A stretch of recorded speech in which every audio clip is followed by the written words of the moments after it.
থেকে ঘটনাস্থলের উদ্দেশ্যে 3টা ইউনিট ঘটনাস্থলে রওনা হয়, কিন্তু আগুনের ভয়াবহতা দেখে সাথে সাথে আমরা আরও সদরঘাট ফায়ার স্টেশন এবং সদর দপ্তর হইতে টিটিএল সহ আমরা 9টা ইউনিট ঘটনাস্থলে নিয়ে আসি এবং একই সাথে আমরা কাজ শুরু করি। যেহেতু এটা একটা ইলেকট্রনিক মার্কেট ছিল, প্লাস্টিক জাতীয় দ্রব্য ছিল, মোবাইল অ্যাক্সেসরিজ ছিল এবং প্রচণ্ড ধোঁয়া সৃষ্টি করে ভবনের 5 তলার যে গুদামগুলো ছিল, গুদামের ভিতরে আগুনটা লেগে যায় এবং প্রচণ্ড ধোঁয়ার কারণে একবারে নিচতলা পর্যন্ত ধোঁয়া চলে আসে। 1তলা 2তলা 3তলা 4তলা বন্ধ ধোঁয়া চলে আসে। আমাদের ফায়ার ফাইটাররা অত্যন্ত রিস্ক নিয়ে, ব্রিদিং অ্যাপারেটাস পরে অত্যন্ত ঝুঁকি নিয়ে এই ধোঁয়ার ভিতরে কাজ করে আগুনের যে উৎসস্থল এটা খুঁজে পায় এবং শাটার খুলে অগ্নি নির্বাপন করে প্রায় 11টা 12 মিনিটের সময় আগুনটা সম্পূর্ণ নিয়ন্ত্রণে আসে।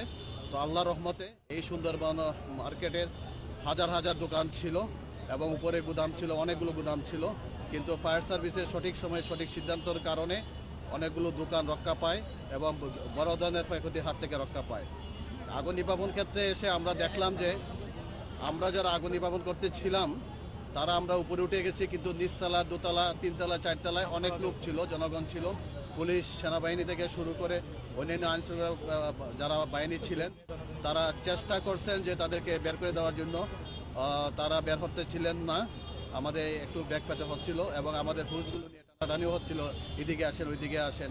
কিন্তু আমরা যদি যথাসময়ে যথাভাবে যদি সঠিক নিয়মে যদি হুজগুলো না টানতে পারি তাহলে সঠিক টাইমে কিন্তু আগুনটা নির্বাপন করতে পারবো না। তো মহান আল্লাহ তাআলা অশেষ রহমতে ওয়াসার টিমও চলে আসছিল এবং আমাদের থেকে শুরু করে মার্কেটে কিছু লোক ছিল, তারাও সহযোগিতা করছে আমাদেরকে। সহযোগিতার কারণে আমরা খুব সামান্য ক্ষতির মাধ্যমেই আমরা এই ধরনের অগ্নিকাণ্ডটা, অর্থাৎ বিপজ্জনক অগ্নিকাণ্ড, এটা আমরা নির্বাপন করতে পেরেছি। কি পরিমাণ ক্ষয়ক্ষতি হয়েছে আপনারা কয়টা জানতে পেরেছেন, আর কয়টা দোকানে আগুন লেগেছে? আগুনের আমরা 2টা শাটার খুলে আগুন পাইছি এবং ক্ষতিগ্রস্ত হয়েছে, কিন্তু কত পরিমাণ ক্ষতিগ্রস্ত হয়েছে এখন বলা যাবে না, এটা তদন্ত সাপেক্ষে। এবং আরও কিছু দোকান আছে যেগুলো আমরা শাটার খুলতেছি, কিছু পানিও প্রবেশ করছে, ক্ষতিগ্রস্ত হয়েছে। অর্থাৎ অগ্নি নির্বাপনের পরে জানা যাবে যে আমাদের যদি একটা তদন্ত কমিটি হবে তার কারণ এবং ক্ষয়ক্ষতির পরিমাণ জানা যাবে। আগুন লাগার কারণ কি এবং আগুনের সূত্রপাতটা আমরা বলতে চাচ্ছি এবং বারবার আমরা নোটিশ দিয়ে যাচ্ছি, কোনো অগ্নি নিরাপদ ব্যবস্থাও নাই। আমরা প্রতিবারেই কিন্তু এই বিল্ডিংটাকে আমরা একবার অগ্নি নির্বাপনের ঝুঁকিপূর্ণ ভবন হিসাবে চিহ্নিত করেছিলাম। তো আর বিশেষ করে তার যে আপনারা দেখতে পাবেন একটু ঘুরলে পরে তার যে ইলেকট্রিক যে তারগুলো আছে এগুলো খোলা অবস্থায় এলোমেলো অবস্থায় আছে, যেটা একটা মার্কেটের হাজার হাজার কোটি টাকার একটা মার্কেট, সেই মার্কেটে কোনো অবস্থাতেই এলোমেলোভাবে তারগুলো রাখা সম্ভব না। এলোমেলো তারের কারণেও কিন্তু আগুনটা একদিক থেকে অন্যদিকে চলে গেছে এবং প্রচণ্ড ধোঁয়া সৃষ্টি হয়েছে। আপনারা দেখতে পাচ্ছেন যে প্রচণ্ড ধোঁয়ার কারণে কিন্তু আমাদের ব্যাগ পেতে হয়েছে এই ব্রিদিং অ্যাপারেটাস পরে উপরে উঠতে, যার কারণে আগুনটা নিয়ন্ত্রণের একটু সময় লাগছে।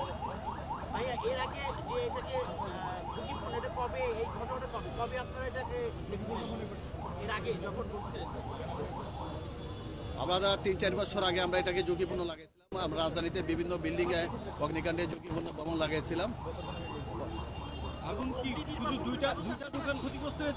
দুইটা দোকান শুধু ক্ষতিগ্রস্ত হয়েছে, কিন্তু তারপরও আরো অনেক দোকান ক্ষতিগ্রস্ত হতে পারে। এটা না, অগ্নি নির্বাপনের কোনো ব্যবস্থা ছিল না। কয়েকটা ফায়ার এক্সটিংগুইশার ছিল, কিন্তু অগ্নি নির্বাপনের সিঁড়ি ছিল, তার অনেকগুলো সিঁড়ি ছিল, কিন্তু সামান্য কিছু এক্সটিংগুইশার ছিল, কিন্তু আরো যে অগ্নি নির্বাপন ব্যবস্থাটি থাকা দরকার সে ধরনের কোনো ব্যবস্থা ছিল না। না, কোনো হতাহতের ঘটনা নাই, আহত নিহত নাই। যেহেতু আগুনটা ছিল 5 তলায় এবং 5 তলায় প্রত্যেকটা গুদাম ছিল, দোকানের গুদাম ছিল, এটা মার্কেটের গুদাম হিসেবে ব্যবহার করা হতো, যার কারণে সবগুলো গুদামের শাটারগুলো কিন্তু লাগানো ছিল এবং করিডোরও কিন্তু কিছু মালামাল ছিল। আমরা ফায়ার সার্ভিস এসে যথাসময়ে আগুনটা নির্বাপন করার কারণে আর যারা 1তলা 2তলা 3তলা 4তলায় ছিল তারা পুলিশ এবং নিরাপত্তা বাহিনীরা সঠিক টাইমে তাদেরকে বের করে দিতে পারছে, যার কারণে আহতের সংখ্যা নাই বললেই চলে। ধন্যবাদ। মার্কেট কর্তৃপক্ষ থেকে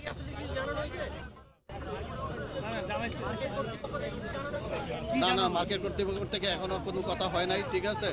আমরা এখনো কিন্তু ফায়ার ফাইটিং নিয়ে ব্যস্ত আছি, ঠিক আছে। পরবর্তীতে